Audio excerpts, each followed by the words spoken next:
Love with God Channel. Daily Gospel.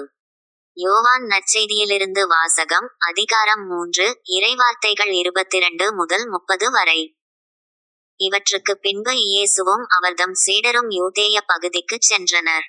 அங்கே அவர் அவர்களோடு தங்கி திருமுழுக்கு கொடுத்து வந்தார். யோவானும் சலீப் என்னும் இடத்துக்கு அருகில் உள்ள ஐனோனில் திருமுழுக்கு கொடுத்து கொண்டிருந்தார். ஏனெனில் அங்கு தண்ணீர் நிறைய இருந்தது. மக்கள் அங்கு சென்று திருமுழுக்குப் பெற்று வந்தார்கள். யோவான் சிறையில் அடைக்கப்படும் முன் இவ்வாறு நிகழ்ந்தது. ஒரு நாள் யோவானின் சீடர் சிலருக்கும் யூதர் ஒருவருக்கும் இடையே தூய்மை சடங்கு பற்றி விவாதம் எழுந்தது. அவர்கள் யோவானிடம் போய், ரபி, யோர்தான் ஆற்றின் அக்கரை பகுதியில் உம்மோடு ஒருவர் இருந்தாரே, நீரும் அவரை குறித்து சான்று பகர்ந்தீரே, இப்போது அவரும் திருமுழுக்கு கொடுக்கிறார், எல்லாரும் அவரிடம் செல்கின்றனர் என்றார்கள். யோவான் அவர்களை பார்த்து, விண்ணிலிருந்து அருளப்படாவிட்டால் எவரும் எதையும் பெற்றுக் கொள்ள முடியாது.